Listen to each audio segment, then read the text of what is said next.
Bonjour à toutes et à tous et bienvenue sur Agile Toolkit. Aujourd'hui, nouvelle vidéo, on va tester une nouvelle IA, mais ça va être un peu particulier parce qu'on va tester une IA en local sur cet ordinateur avec Oyama. Donc je vais vous expliquer par la suite. Alors je vous rappelle qu'on a déjà testé en tout 5 IA différentes, à savoir ici ChatGPT, Claude, Gemini, Perplexity et DeepSeek. Donc ce sera la 6e IA que nous allons tester. Alors qu'est-ce que c'est Oyama ? Alors Oyama, c'est pas un LLM. Alors bon, j'ai pas envie de rentrer dans les détails techniques parce que c'est pas des vidéos sur le sujet de l'IA techniquement, mais c'est comment on utilise l'IA pour l'agilité et tout ça. Donc je vais quand même dire quelques mots. Donc, bon, quand on parle d'IA, IA c'est un mot un peu fourre-tout et on peut mettre un peu tout ce qu'on veut derrière dedans. D'ailleurs, les spécialistes de l'IA n'aiment pas qu'on parle d'IA pour parler de ChatGPT parce que ChatGPT c'est un produit autour de l'IA, mais l'IA c'est bien plus vaste que ça. Donc, on peut parler de LLM, Large Language Model. Donc, c'est une IA à qui on peut parler en écrivant du texte. Donc, voilà, si on veut donner une définition hyper basique. Et en fait, donc le modèle, ce qu'on va appeler le modèle, ça va être le moteur de cette IA. Donc ça va être le réseau de neurones sur lequel l'IA se base pour répondre aux questions. Donc c'est vraiment moi j'aime bien l'analogie du moteur. Et après, autour de ce moteur, il y a toute une surcouche, un site web, tout un tas de fonctionnalités qui sont construites par-dessus. Notamment avec ChatGPT, donc vous avez la possibilité d'enregistrer des prompts, de faire des prompts custom, etc., qui s'appuient tous sur le même modèle. Donc il y a cette notion de modèle qui est vraiment le moteur. Eh bien, Oyama, en fait, c'est un outil en ligne de commande, donc qui va permettre d'exécuter une IA localement. Alors, qu'est-ce que ça veut dire localement ? Alors, et qui va permettre d'exécuter un LLM, un modèle localement. Localement, ça veut dire sur l'ordinateur, sans se connecter au serveur distant de ChatGPT, de Google Gemini ou autre. Donc là, on va exécuter une IA sur cet ordinateur avec lequel je tourne cette vidéo. Et avec Oyama, donc, on a la possibilité de choisir quel modèle on va utiliser. Tous les modèles ne sont pas exécutables localement parce que pour des raisons de performance ou parce que certains modèles sont privés et donc l'entreprise qui les édite ne fournit pas le modèle et n'autorise pas à ce que tout un chacun puisse l'exécuter chez lui. Mais il y a aussi donc des modèles qui sont faits pour être exécutés sur des ordinateurs standards, donc qui sont plus petits et qui sont aussi open source ou du moins accessibles pour l'exécution de tout un chacun. Donc ici je vous ai mis une liste de modèles qui peuvent être exécutés par Oyama. Donc nous ce qu'on va exécuter c'est Yama 3.2. Donc c'est un modèle qui est fait par Meta, donc société qui s'appelait avant Facebook. Et on n'a pas encore testé leur IA, donc nous c'est celui-ci qu'on va tester aujourd'hui. Vous en avez d'autres, Yama 3.3 qui est plus performant mais je crois qu'il est beaucoup plus gros et que je ne peux pas tester sur cet ordinateur. DeepSeek R1 c'est le modèle qui correspond à l'IA que nous avons testé dans la vidéo sur DeepSeek. Bien sûr à chaque fois c'est pas exactement le même modèle que celui qu'on teste sur l'outil en ligne parce que ici c'est des modèles qu'on va exécuter sur un ordinateur local, donc sur un ordinateur du commerce, quoi, de tout un chacun, donc un ordinateur moins puissant que les super calculateurs qu'ils peuvent avoir voilà, chez les éditeurs d'IA. Donc FI4, Mistral et bien d'autres modèles encore. Donc je ne vais pas détailler. En tout cas, on va faire l'installation. Donc vous allez voir, donc je clique directement sur le lien, vous avez le site. Donc là j'ai ma petite image d'installation, on va déballer les cartons. Image d'ailleurs que j'ai générée avec Mistral et on dirait une vraie photo, c'est pas une vraie photo. Mais voilà, donc là je reviens sur le sujet de Oyama. Donc je le télécharge, je ne l'ai pas encore installé sur cet ordinateur. Je l'ai testé sur un autre ordinateur, un ordinateur portable. Je n'ai pas encore installé ni testé Oyama sur l'ordinateur avec lequel je fais les vidéos. Et je tiens à l'installer devant vous pour que vous voyez à quel point c'est simple. Donc c'est une vidéo sans trucage et sans montage, en tout cas du moins je l'espère, j'espère ne pas faire d'erreur dans cette vidéo. Et comme ça peut vous inspirer. Donc là je viens de le télécharger, comme vous l'avez vu. Je clique. Pourquoi ça ne se lance pas ? Peut-être qu'il faut double-cliquer. Non, ça se lance, c'est juste un petit peu long. Let's Get, bon, on va pas lire, c'est une installation standard, donc je l'installe par défaut. Alors, j'ai même pas lu en fait, donc je sais pas ce que c'est, mais donc là, ça va installer cette IA sur cet ordinateur, sur mon ordinateur avec lequel j'enregistre, je le rappelle. À la fin de la vidéo, je vous donnerai les spécifications techniques de cette machine. Donc c'est pas un ordinateur extraordinaire, enfin si, c'est un ordinateur assez puissant pour enregistrer, faire du montage vidéo, mais c'est quelque chose que n'importe qui peut s'acheter. C'est pas non plus un truc professionnel de haut niveau, quoi. Alors, on attend l'installation car on veut réaliser la vidéo sans trucage. Et là, effectivement, ça va être très différent, enfin oui, ça va être différent des tests précédents qu'on a fait, parce que les tests précédents, c'était avec ChatGPT officiel qui tourne sur les serveurs d'OpenAI, donc certainement des serveurs très puissants, etc. Mais ceci dit, on va tester les mêmes use cases, hein, les use cases de classique Scrum Master. Donc là, apparemment, c'est installé. Donc pour le lancer, c'est très simple. Donc j'ai pris quelques petites notes. On peut lancer le PowerShell de Windows. Donc là, je vais changer la police pour que vous puissiez lire par vous-même. Alors j'avais noté une police Lucida sans... Bon, je ne la trouve pas. On va mettre celle-ci. Pour que ce soit lisible, hein, c'est juste par souci de lisibilité pour la vidéo. Pour que ce soit bien gros, je fais attention, voilà. Je le mets comme ça. Donc on va faire à peu près le même test que d'habitude, hein. Et pour lancer l'IA, donc ça va être cette commande. Oyama run. Alors j'espère que ça va marcher. Voilà. Donc là, ça va installer le modèle. Enfin, ça va télécharger tout un tas de choses.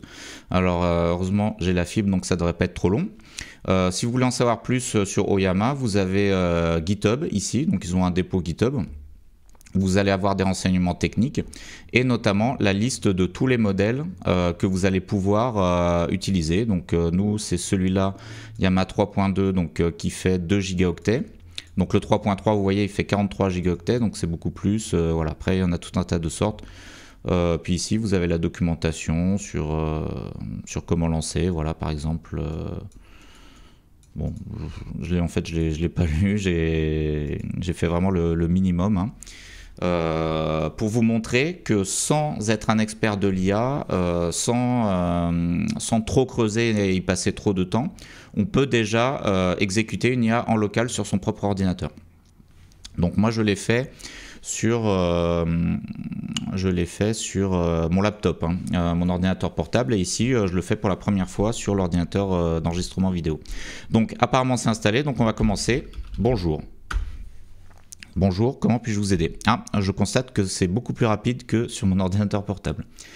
Donc les tests qu'on va faire, je vous remets quand même le petit système de notation au cas où vous n'auriez pas vu les précédentes vidéos, que j'aime bien le rappeler parce qu'on essaye d'être un minimum rigoureux et de reproduire les exercices un peu toujours dans les mêmes conditions, parce que je compare les IA dans toute cette série de vidéos. Donc il y a eu plein d'autres vidéos sur toutes les autres IA, allez les voir si vous ne les avez pas vues, il y a une playlist sur la chaîne. Donc le système de notation, on va donner une note à chaque réponse allant entre 0 et 5. Alors je précise qu'avant chaque réponse, je vais donner moi ma réponse en tant que Scrum Master expérimenté, coach agile, etc. Donc la réponse humaine que j'estimerais être la réponse de référence, même si je ne suis pas forcément une référence, il faut bien avoir une référence, et donc c'est quand même des questions assez simples, donc voilà. Et je vais comparer la réponse de l'IA par rapport à la réponse que moi je dis. On va donner à l'IA une note entre 0 et 5. 5, la réponse est aussi bien ou mieux que celle que je donne. 4, réponse presque aussi bien. 3, réponse correcte mais peut mieux faire. On réservera le 3 à toutes les réponses qu'on jugera comme incomplètes. 2, réponses comportant des erreurs. Donc dès qu'il y a une erreur, on sanctionne et on ne peut pas avoir la moyenne. Une erreur significative, hein, si c'est un tout petit point de détail, on peut parfois laisser passer.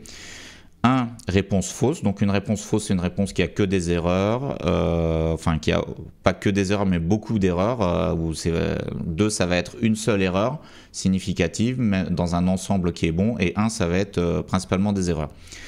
Et 0, c'est pas de réponse ou alors une réponse qui n'a aucun sens. Et on a testé beaucoup d'autres IA avec ce même système de notation. Ici, vous avez les notes de toutes les autres IA qu'on a déjà testées. Et on va comparer ce que fait Oyama par rapport à ces IA. Donc là, je fais un copier-coller, comme d'habitude, sauf que là, c'est moins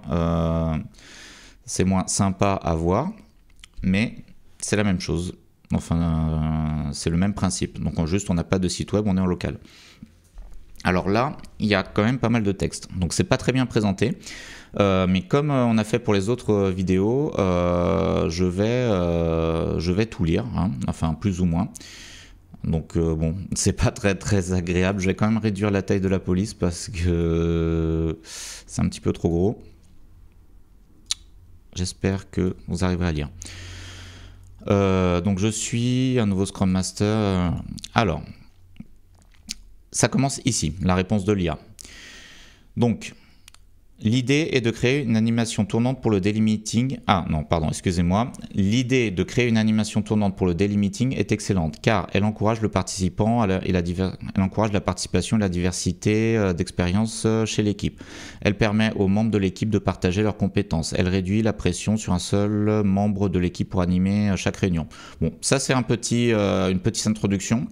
Ah oui, alors je vous ai pas donné ma réponse, donc je vais la donner très rapidement. Alors moi personnellement, je suis pas un grand fan des délits tournants, mais en tout cas, si on veut le mettre en place dans l'équipe, bon, ça peut être sympa aussi. Mais ma réponse, je vous ai même pas lu la question. Bon, excusez-moi, mais je ne vais pas retourner la vidéo parce que je veux que vous voyez sans trucage l'ensemble. Donc, je suis un nouveau Scrum Master d'une équipe et je souhaite introduire une animation tournante dans le daily meeting. Chaque jour, un nouveau membre de l'équipe agile doit animer le daily. Certains membres de l'équipe ne souhaitent pas animer le daily et m'ont fait part de leur refus. Que faire? Donc, ma réponse, c'est ne jamais forcer les gens. Donc, ceux qui font part de leur refus, eh bien, il ne faut pas les forcer. Et tant pis, ils présenteront pas le daily. Ils n'animeront pas le daily. Donc, c'est ça la réponse. Donc, il faut laisser la liberté aux gens de ne pas animer le daily s'ils le veulent. Donc, est-ce que l'IA va répondre à ça? Je ne sais pas. Donc là, elle commence par dire que l'idée est excellente. Bon, pourquoi pas. Même si moi, je ne suis pas un grand fan, ça peut s'entendre et je comprends les arguments en faveur du daily tournant. Donc pour mettre en œuvre cette animation, voici quelques conseils. Choisissez un calendrier, planifiez les jours où chaque membre de l'équipe devra animer le daily meeting. Alors c'est une bonne idée, si on peut anticiper, ça réduit un peu le stress. Assurez-vous que chaque membre ait suffisamment de temps pour s'entraîner et préparer à l'animer. Oui, communiquer avec l'équipe, informer tous les membres de l'équipe des changements et expliquer pourquoi votre animation est importante et ayez confiance en leur capacité. Ok, fixez un modèle de réunion, assurez-vous que chaque membre de l'équipe connaisse le modèle de daily meeting standard. Oui, très bonne idée. Fournissez des outils et des ressources, offrez à chaque membre de l'équipe les outils et les ressources nécessaires. Ok, soyez disponible pour se tenir. Oui, très bien. Je ne vais pas tout lire, hein, sinon ça va être très fastidieux et on va faire 6 use cases en tout. En suivant ces conseils, vous devriez réussir à mettre en place les animations tournantes efficaces. Une animation tournante efficace pour le daily meeting et encourager la participation et la diversité chez votre équipe agile.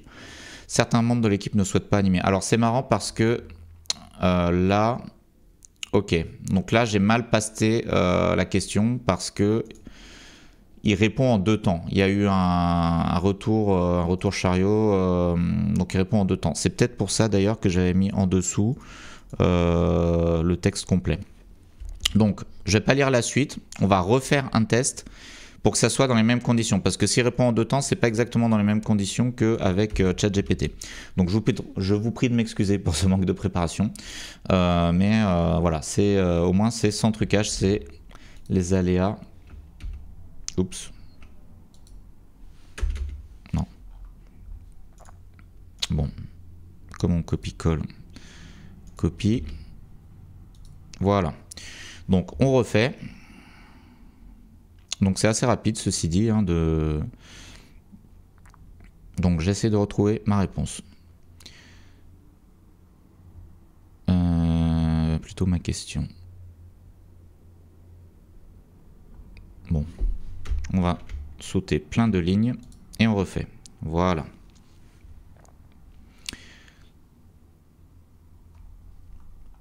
Donc, une situation classique.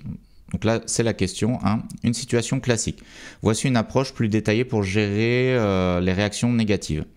Analysez la réponse. Lisez attentivement la réponse des membres de l'équipe qui refusent d'animer. Excellent conseil, il faut toujours comprendre quand il y a un refus, un problème, essayez de comprendre est la première des étapes. Identifiez les points clés de leurs réponses tels que leur motivation, leurs préoccupations et leurs attentes. Comprendre les motivations, essayez de comprendre les motivations derrière la réponse. Sont-ils soulagés d'être exonérés de cette tâche? Peuvent-ils trouver autre chose à faire pour contribuer à l'équipe? Ok, très bien. Expliquez les avantages. Donc expliquez aux membres de l'équipe qui refusent d'animer que l'animation tournante permettra à chaque membre de l'équipe de partager ses compétences, etc. Bon, je ne vais pas tout lire. Proposez des solutions. Proposez aux membres de l'équipe qui refusent d'animer des options alternatives telles que s'aider à préparer les débats du jour. Bon, c'est pas vraiment un débat, un daily meeting, mais soit. Contribuer à la planification du daily meeting. Partager leurs expériences et leurs compétences dans un autre contexte. Étape 5, réaffirmer l'importance, réaffirmer à l'équipe que animer le daily meeting est une responsabilité collective mais pas exclusive. Chaque membre de l'équipe a la responsabilité de contribuer à la réussite de l'équipe. Pourquoi pas? Faites un compromis. Si certains membres de l'équipe refusent d'animer, proposez un compromis tel que animer le meeting une fois par mois, partager la responsabilité avec un autre membre de l'équipe. C'est des bonnes idées de compromis. Communiquez avec l'ensemble de l'équipe. Assurez-vous que tout ce qui se passe soit communiquer, là il y a une faute, aux autres membres de l'équipe. Réassurez-les que vous êtes là pour soutenir et aider, etc. Bon, ça n'a pas laissé la possibilité de dispenser un membre, donc c'est la réponse que j'attendais. Mais ça a proposé des compromis.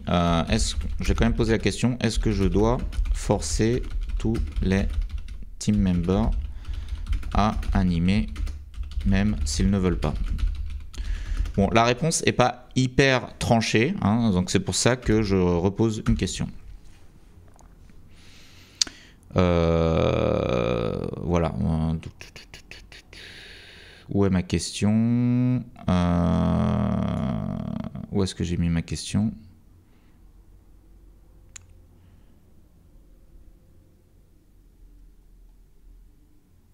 Donc là, non, il n'est généralement... Bon. Sur ces étapes, vous devriez... Alors c'est marrant, je ne vois pas ma question. Je pense que ça s'était arrêté là, mais ma question a disparu. Bon. Non, il est généralement déconseillé de forcer les membres de l'équipe à animer le daily meeting, même s'ils ne veulent pas. Voici pourquoi. Est-ce que ma question était quand même au-dessus? Non, ben non. Bon. Perte de motivation, manque de confiance, ralentissement. Au lieu de forcer les membres de l'équipe à animer, il est préférable de comprendre leur motivation, fournir une raison valable pour participer, s'assurer que chaque membre ait une chance de partager. Bon, il répond bien du coup, ne pas forcer, il laisse du compromis. Il n'a pas répondu direct qu'on pouvait ne pas forcer, qu'on pouvait dispenser un membre de l'équipe. Il l'a quand même dit suite à ma deuxième question. Donc c'est pas parfait. J'ai envie de mettre 4. Voilà. Donc dites-moi dans les commentaires si vous n'êtes pas d'accord. On va maintenant tester le deuxième use case. Donc je copie-colle le texte. Alors on va le mettre en mode texte comme ça, d'une seule traite, afin que on n'ait pas le problème de la réponse en plusieurs temps. Donc je mets tout sur une seule ligne. Voilà. Hop. Donc je saute des lignes histoire qu'on puisse s'y retrouver. Hop. Non, c'est pas ça. Alors. Non, je ne veux pas tout sélectionner.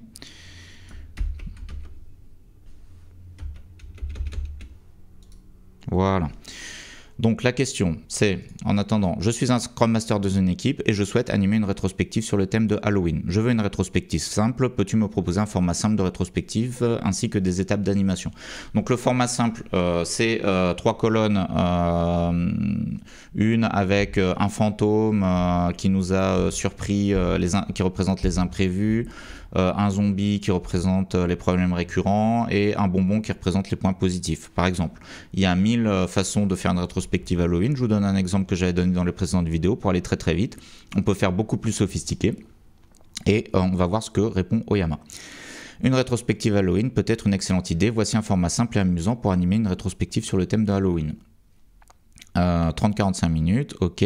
Identifier les forces et faiblesses, les opportunités, les menaces de l'équipe dans le contexte de la dernière période, ok.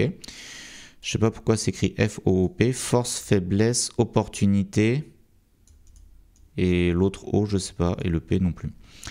Bon, étape d'animation, introduction 5 minutes, demander aux membres de l'équipe de se mettre... Demander aux membres de l'équipe de se mettre à leur place et de penser à une histoire d'Halloween qui les fait sourire.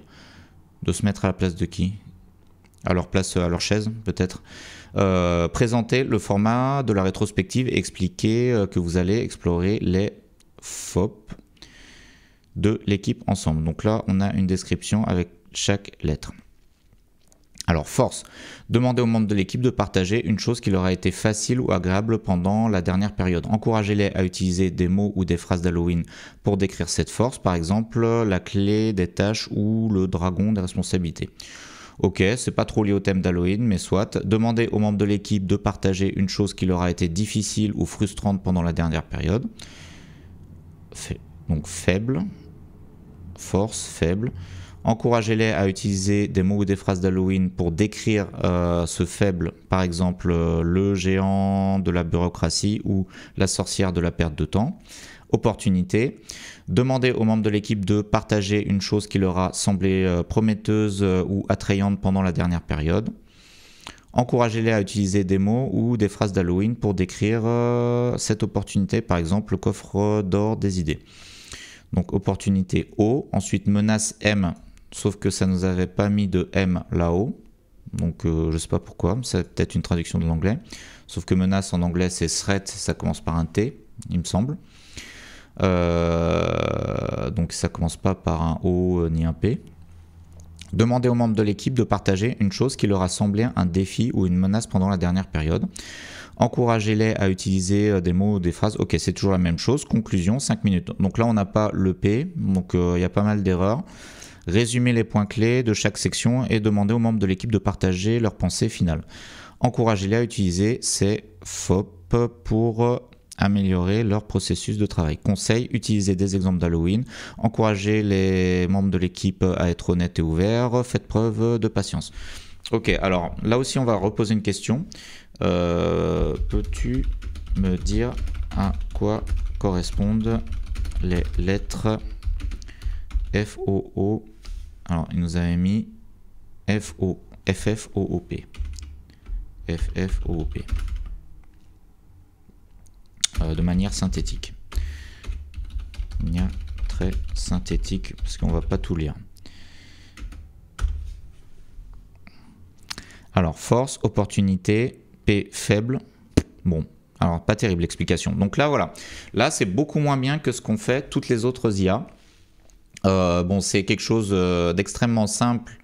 Bon, force, opportunité, etc. Alors, je ne suis pas contre la simplicité, mais du point de vue Halloween, c'est vraiment très très simple. Ça nous dit juste, fais quelque chose de basique et dit qu'il faut mettre du thème Halloween. Demande au team member de mettre du thème Halloween dedans.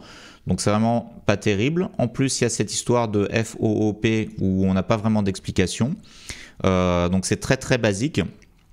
Donc on n'ira pas plus que 3, ça c'est sûr, parce qu'il manque quand même beaucoup de choses. Mais c'est tellement simple et en plus, comme il y a cette erreur de FOOP, bon, on ne peut pas vraiment l'exploiter directement. Ça ressemble quand même à une rétrospective, donc on va pas mettre 1, mais oups, on va mettre 2. Hein. On n'avait pas fait le test avec Perplexity. Donc là, le test n'est pas concluant, on va mettre 2. Donc test suivant. Alors je suis désolé pour cette préparation insuffisante de la vidéo, j'aurais dû faire ça avant, mais au moins, comme je le dis, vous voyez que c'est sans trucage. Je n'ai pas envie de monter, car quand je vois des vidéos comme ça de tests, de personnes qui font des tests sur de l'IA et qu'il y a du montage, j'ai toujours un doute. Je ne sais pas ce que les gens ont fait pendant que ça coupait, peut-être que juste ils éternuaient, mais là j'ai envie de... Alors le copier-coller dans le PowerShell, Ça marche comme ça, ok. Donc, je vous lis quand même la question. Alors, c'est des use cases qu'on a traités dans plein de vidéos avec toutes les autres IA. Je suis Scrum Master d'une équipe agile. Pour le sprint en cours, nous avons une démo planifiée avec les stakeholders, Product Manager et Business Owner. Mon équipe ne veut pas faire de démo pour ce sprint car ils disent qu'ils n'ont pas fini les travaux et n'auront rien de bien à démontrer. Que dois-je faire? Que dois-je dire à mon équipe? Est-ce qu'il faut annuler la démo? Extrêmement rapidement, allez voir les autres vidéos si vous voulez avoir mon avis plus détaillé. Moi je pense que la démo c'est très important, faut éviter au maximum de l'annuler parce que on démontre auprès des stakeholders, donc des personnes extérieures à l'équipe, donc c'est quelque chose d'essentiel, donc ça nous permet d'obtenir du feedback de la part du métier, ça nous permet d'éviter l'effet tunnel, ça joue sur la transparence, ça veut dire que l'équipe travaille en transparence et montre régulièrement ce qu'elle fait aux commanditaires, donc les stakeholders ça peut être PO, Product Manager, Business Owner, si on est dans Safe, ça peut être des utilisateurs, ça peut être des clients, toutes les personnes extérieures à l'équipe qui peuvent être intéressées à l'application. Donc il faut éviter au maximum d'annuler les démos. On peut annuler si les gens sont malades. Donc là, bon, faut pas non plus être plus royaliste que le roi. Hein. Si on ne peut pas, on peut pas. Mieux vaut une mauvaise démo entre guillemets ou une démo plus simple, juste présenter quelques slides ou présenter un minimum, que pas de démo du tout. Donc dans ce cas-là, voilà, on aura un échange avec les stakeholders, on pourra éventuellement leur expliquer les difficultés. Et voilà, véritablement annuler la démo, bah, ça serait en dernier recours s'il y a vraiment des tensions déjà avec les stakeholders, les parties prenantes. Voilà, ou si on n'est déjà pas en confiance, donc qui est le signe d'un mauvais climat d'agilité, voilà. Mais normalement, il faut éviter d'annuler la démo, selon moi. Donc, quelle est la réponse de l'IA ? Une situation classique, c'est vrai. Voici quelques suggestions pour vous aider à résoudre ce problème. Écoutez les préoccupations de l'équipe, comprenez pourquoi votre équipe ne peut pas faire de démo. Est-ce que c'est vraiment une question de maturité technique ou est-ce qu'ils se sentent sous pression pour donner une image optimiste? Bonne introduction. Expliquez le but d'une démo. Assurez-vous que l'équipe comprend le but d'une démo. Ok. Valider les objectifs, communiquer les résultats des stakeholders, établir la confiance avec les clients. Ok. Proposer les solutions pour améliorer la démo. Si l'équipe pense que leur travail n'est pas prêt, proposer des solutions pour améliorer la démo. Faire un rappel des objectifs du sprint. Alors, aussi, voilà, je dis quand même dans ma réponse, on accepte qu'ils disent d'annuler la démo ou pas, mais tout va dépendre de la justification que va donner l'IA. Bon, excusez-moi pour cette interruption, je continue. Proposer des solutions pour améliorer la démo, faire un rappel des objectifs du sprint, réduire les attentes en termes de contenu à montrer pendant la démo. Ok, effectivement, ça peut être une bonne idée, se relâcher un peu la pression, se concentrer sur les fonctionnalités clés, oui, très bonne idée. Encourager l'équipe à prendre des responsabilités, suggérer aux membres de l'équipe que chaque personne prenne une part active dans la préparation, très bonne idée. Faire un rappel des tâches à accomplir, assigner les tâches spécifiques à chaque membre de l'équipe, ok. Bon, ça c'est pas terrible parce que c'est un peu... Ça, c'est un peu le mode hiérarchique. Normalement, dans une équipe agile, chacun est autonome et libre. Hein. On n'est pas censé être en mode hiérarchique avec un chef qui assigne des tâches. Bon, donc ça, on pourrait considérer que c'est une erreur. Alors, bon, ça peut se discuter. On ne va pas trop lui en tenir rigueur à l'IA pour l'instant. Ne répondez pas par l'annulation. Ne dites pas « on annule la démo » sans avoir discuté avec votre équipe et vos stakeholders. Donc voilà, discuter avec l'équipe et le stakeholder, effectivement, donc ça c'est une bonne chose. Exemple de réponse, je comprends que vous sentez un peu pressé pour la démo, mais je pense qu'il est important que nous gardions notre promesse aux stakeholders. Pouvez-vous me dire ce qui n'est pas réalisé? Nous pouvons réduire les attentes en termes de contenu et à montrer pendant la démo, ou nous pouvons nous concentrer sur les fonctionnalités clés. Faisons un plan pour améliorer la démo. Bon, ok, donc c'est pas mal. C'est pas aussi bien que ce que moi j'ai dit, je trouve. C'est moins détaillé. Je pense qu'il n'y a rien de faux. Alors, il n'y a quand même pas de porte de sortie au cas où on veut vraiment annuler. Est-ce qu'il y a... Alors là aussi, je repose des questions. Est-ce qu'il y a une situation... Est-ce qu'il y a des situations où on annule quand même la démo? Allez. Bon, normalement, on ne repose pas la question. Dans les autres tests, on l'a pas fait, mais ici, on le fait. Bon, c'est en local, hein, sur l'ordinateur, donc voilà, on est un peu plus cool. Sécurité, confidentialité, bon ok. Problème critique, si un problème critique est découvert, ok, oui, effectivement, c'est un bon exemple. Faites-le avec un préavis, tout à fait. Laissez une porte de sortie, si possible, laissez une porte de sortie pour la démo en la reportant à une date ultérieure. C'est une bonne idée, c'est mieux que d'annuler. Exemple d'annulation, ok, nous donne un texte, ok, bon, c'est pas mal. Quelle note on va mettre? Donc, c'est pas aussi bien que ce qu'ont fait les autres IA ou que ce que j'ai fait dans mes versions longues. Là, vous fais que la version courte dans ces vidéos parce que vous commencez à en avoir marre de tous ces use cases. Donc, j'ai envie de mettre 4. Allez, on met 4. C'est OK. On va pas être trop sévère. Donc, slide suivant. Alors, voilà, couper Internet. Donc, pour vous prouver que c'est en local, j'ai mis ce slide. Donc, je vais déconnecter Internet. Donc, j'espère que ça va bien se passer. Je n'ai jamais fait le test. Donc, je me déconnecte. Et apparemment, ça fonctionne encore la vidéo, oui. Je vais juste aller sur Google et Google ne fonctionne pas. Donc, on n'a plus Internet. Mais on peut quand même continuer les use cases. Donc, j'espère juste que Google Slide va fonctionner. Non. On va utiliser un petit bloc-notes pour faire les copier-coller. Voilà. Je vais faire ça comme ça, hop, on saute des lignes pour s'y retrouver. Alors je ne comprends pas pourquoi, bon, faudrait que je lise la doc pour savoir comment fonctionne le copier-coller sur Windows PowerShell. Donc je lis la question, je suis un Scrum Master d'une équipe, mais beaucoup de team members ne veulent pas faire de rétrospective. Ils pensent que la rétro ne sert à rien et ils préfèrent travailler au développement des US, que me conseilles-tu ? Donc ça aussi, c'est très classique. C'est un peu la même question qu'avant. Donc la réponse, c'est la rétro, je pense qu'on peut davantage l'annuler que la démo. Parce que la rétro, c'est pour l'équipe elle-même et il n'y a pas de stakeholder externe. Donc l'équipe doit rester souveraine. Si les gens veulent vraiment annuler, pourquoi pas. Le rôle du Scrum Master, c'est quand même d'expliquer à quoi sert la rétro, d'expliquer l'amélioration continue et d'inciter quand même à faire la rétro. Mais voilà, on peut l'annuler plus facilement. Essayez de faire un peu de pédagogie. Donc là, je ne vais pas vous donner les exemples parce que ça peut être assez long, mais on peut aussi négocier, réduire le temps de la rétro, en faire 1 sur 2, etc. Tout est possible, ça dépend vraiment du contexte de l'équipe. Là non plus, il ne faut pas non plus forcer les gens à faire des choses qu'ils ne veulent pas faire car c'est contre-productif de toute façon.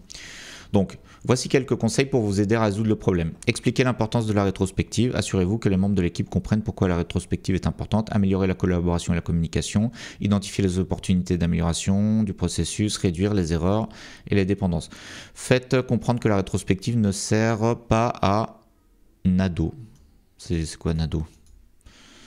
Alors là, aucune idée de ce que c'est. Dites-le dans les commentaires si vous avez une idée. Moi, je ne sais pas. Expliquer, en plus on ne va pas chercher sur Google, on n'a plus Internet. Expliquer que la rétrospective n'est pas un exercice critique ou de jugement, mais plutôt une opportunité pour améliorer le processus et atteindre les objectifs du sprint. Proposer des solutions concrètes. Suggérer aux membres de l'équipe des solutions concrètes pour rendre la rétrospective plus engageante et productive. Oui, très bien. Sélectionner un leader de la rétrospective qui s'assure que les questions sont pertinentes et utiles. Ça, pour moi, c'est un peu hors sujet.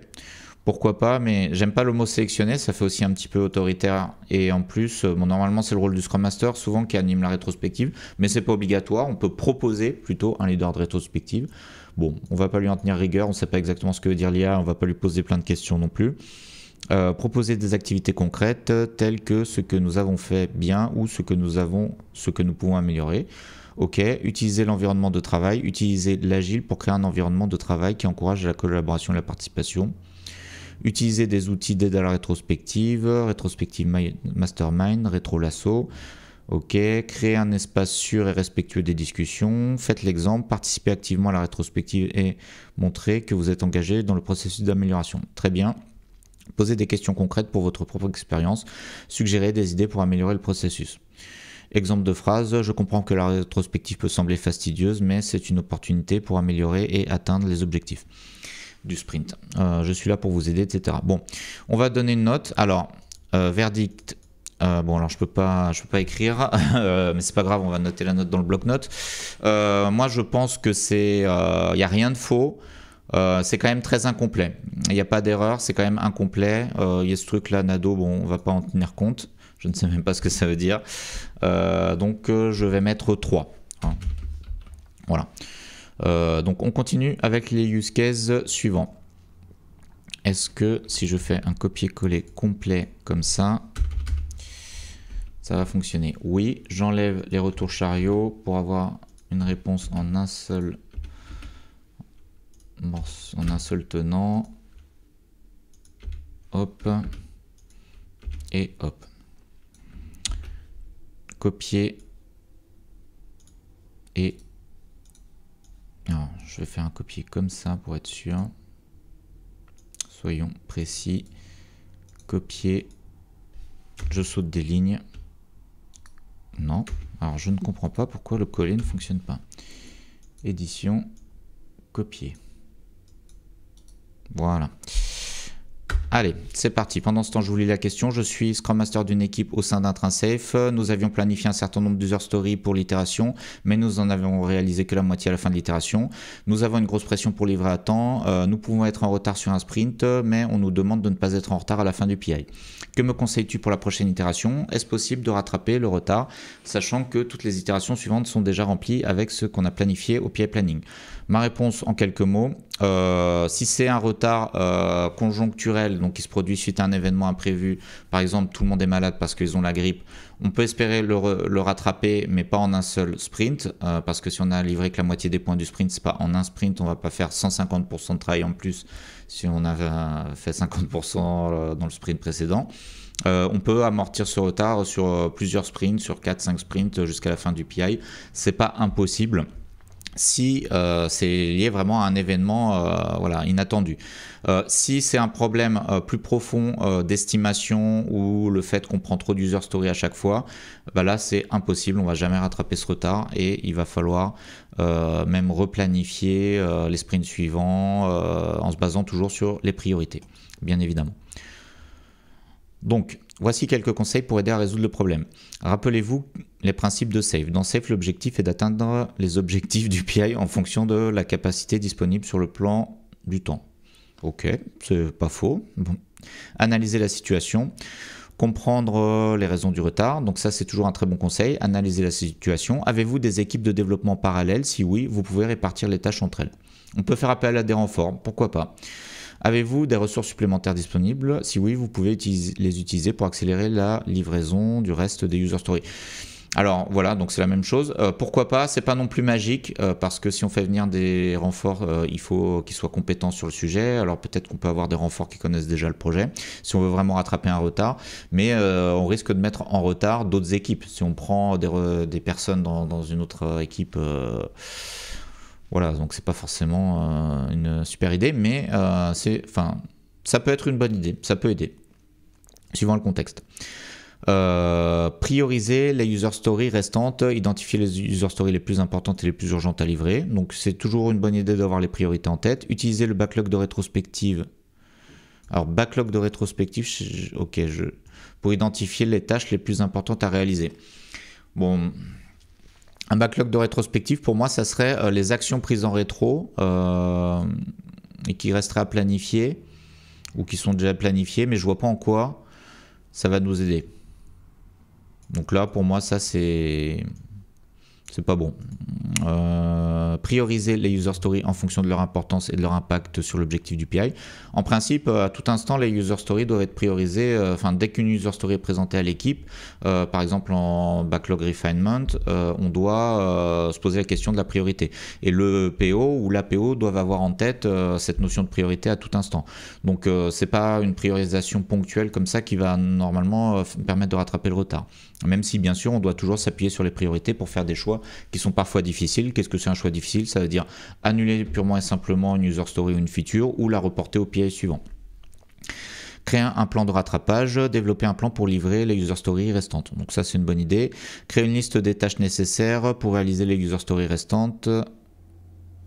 Déterminer la date limite de livraison pour chaque user story, communiquer avec l'équipe et les parties prenantes, informer l'équipe et les parties prenantes sur le plan du rattrapage, expliquer la situation et les raisons du retard, proposer un plan pour livrer des user stories. Ok, bon, c'est un peu toujours la même chose.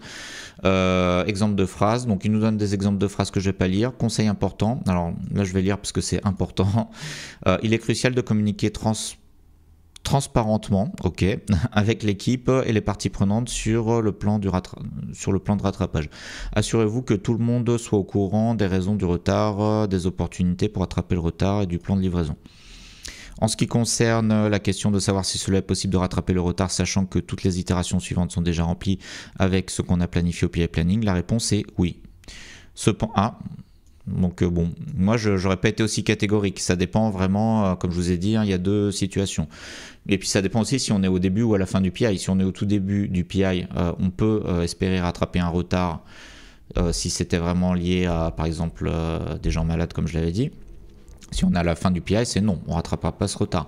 Cependant, il est essentiel de prendre en compte les contraintes et les risques associés à l'ajout de nouvelles tâches. Bon, pour moi, ça c'est faux. Il y a eu d'autres erreurs. Donc on va mettre, ça va se jouer entre 2 et 3. Bon, c'est pas complètement faux non plus, mais c'est pas terrible. Bon, c'est difficile hein, de noter, hein, c'est toujours très subjectif. Si vous avez un avis différent, dites-le moi en commentaire. Bon, je vais mettre 2,5, comme je sais pas trop, je vais mettre 2,5. On va quand même rebrancher Internet parce qu'on va en avoir besoin. Hop, voilà. Ensuite, dernier use case.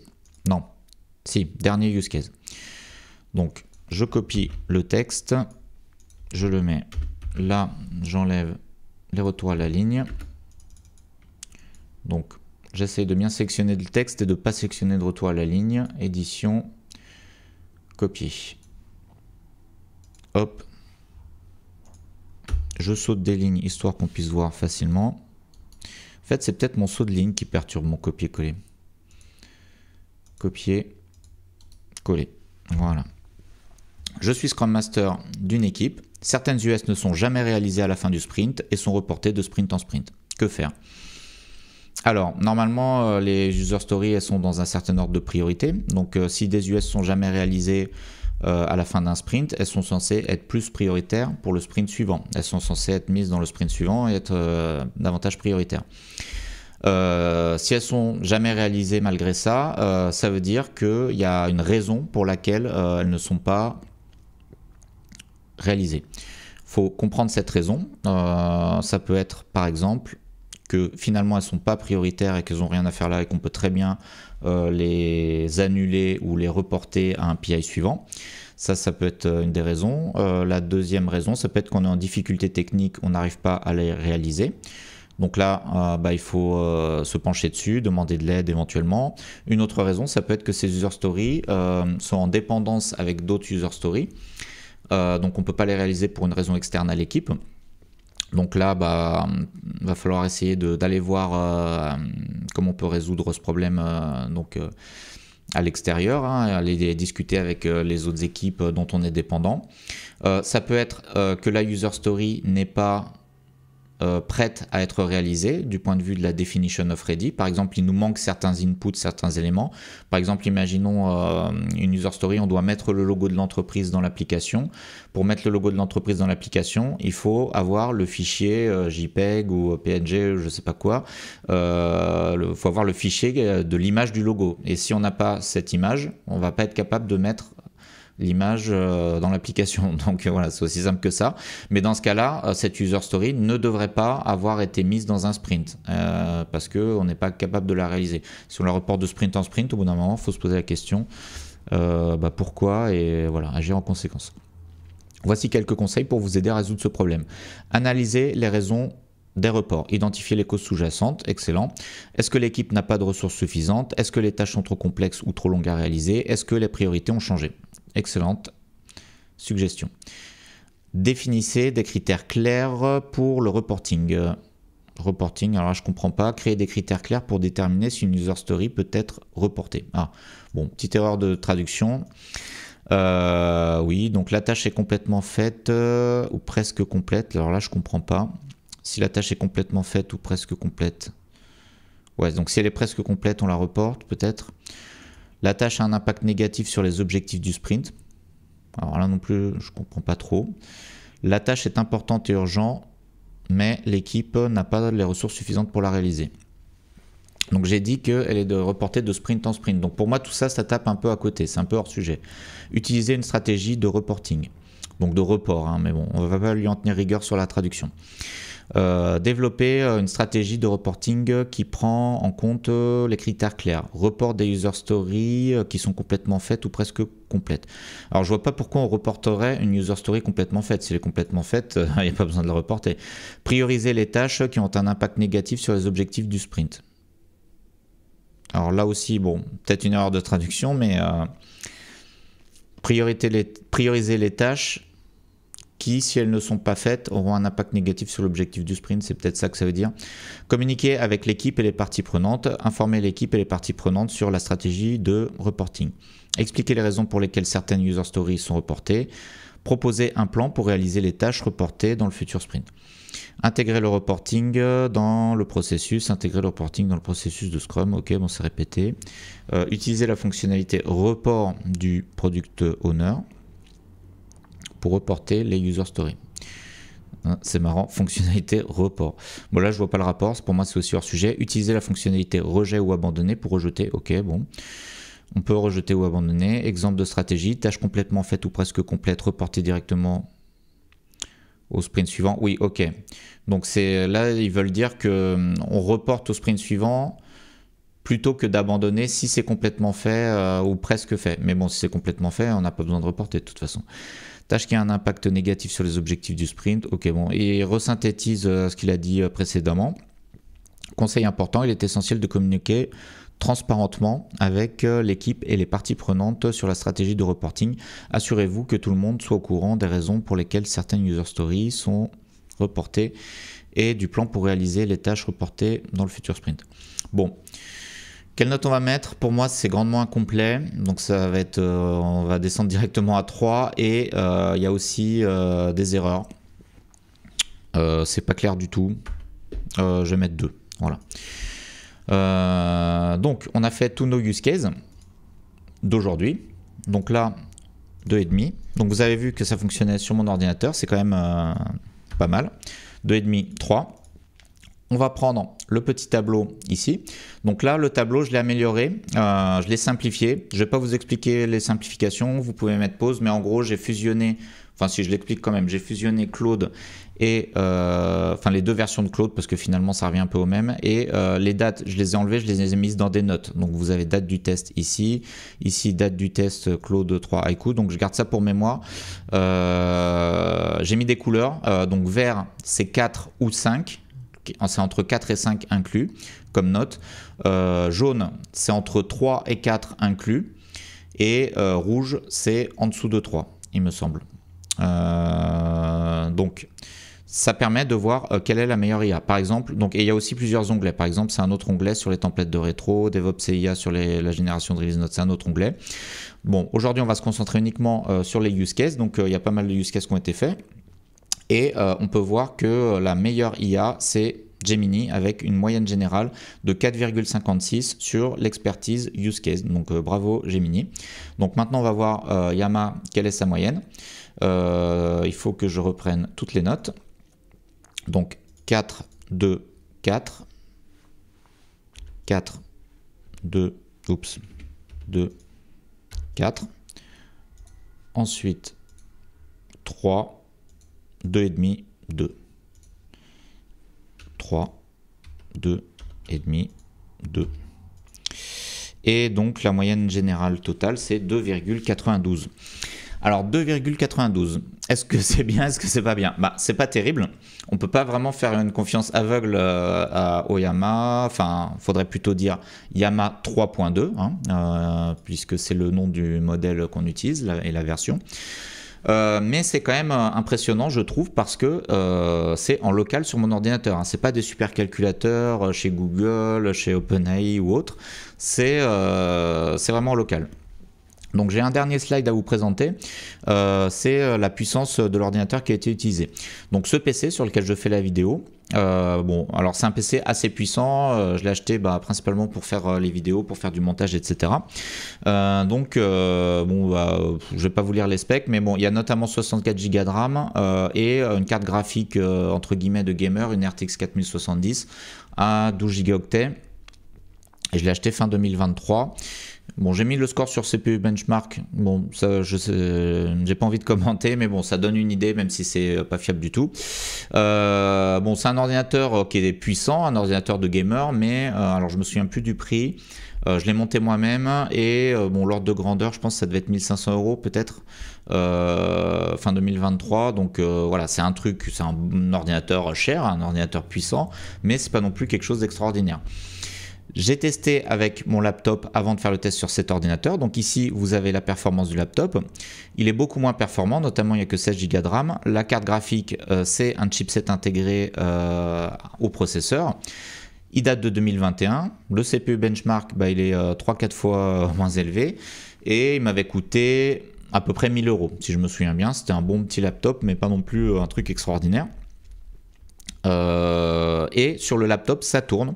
En fait j'avais eu des réponses similaires, enfin j'avais fait qu'un seul test sur le laptop avec une seule question. J'avais eu une qualité de réponse similaire, seulement c'était beaucoup plus lent à s'afficher. Là ça va vraiment assez vite à générer la réponse. Donc sur le laptop c'était plus lent mais quand même utilisable. Je vous ai mis quand même donc mon téléphone ici Samsung S23. Donc je m'en sers comme chronomètre pour la vidéo. Donc en fait le téléphone il est presque aussi puissant en réalité que mon laptop. Et donc le Samsung S23 lui je l'ai acheté l'an dernier, il coûtait à peu près 500 € en promo. Donc ça veut dire que pour le prix de 500 € on peut certainement faire tourner une IA en local sur un téléphone. Alors pourquoi je vous dis tout ça ? Parce que donc ça s'appelle le Edge AI, donc c'est le fait de faire tourner une IA de manière déportée, pas sur un serveur centralisé, mais sur un ordinateur personnel, un téléphone, etc. Donc c'est l'IA en périphérie du réseau internet, on va dire. Et en fait ce concept, là je viens de prouver par l'expérience, enfin c'est pas moi, hein, tout le monde peut faire l'expérience, mais on vient de voir que ça fonctionne, même si le résultat n'est pas très bon. On peut espérer que ça s'améliore avec le temps, puis on n'a fait qu'un seul test avec un seul modèle, hein, on peut certainement améliorer les choses, et c'est pas non plus ridicule les réponses qu'on a. Donc ça veut dire pour moi que on va avoir des IA de plus en plus dans tous nos dispositifs, et notamment qu'il va y avoir des IA spécialisées dans tout un tas de dispositifs informatiques et tout ça. Donc c'est une raison de plus pour prendre en compte ce sujet de l'IA. Dans la manière dont on développe les logiciels, dont on conçoit les produits, et voilà, pour avoir confiance, non, pardon, pas confiance, pour avoir conscience que l'IA, en fait, ça consomme pas tant de ressources qu'on peut se l'imaginer, parce qu'on peut la faire tourner avec un ordinateur standard, bien sûr avec un niveau de qualité inférieur à ce qu'on a avec les meilleurs IA du marché, mais pas non plus ridicule. Bien sûr, c'est qu'un seul test. C'est les use cases classiques Scrum Master les plus simples. Ici vous avez les use cases plus compliqués, on refera une autre vidéo pour tester. À mon avis l'IA aura plus de mal sur ces use cases, mais on ne sait jamais. Et en attendant, je vous remercie pour votre attention et je vous dis à très bientôt pour de nouvelles vidéos.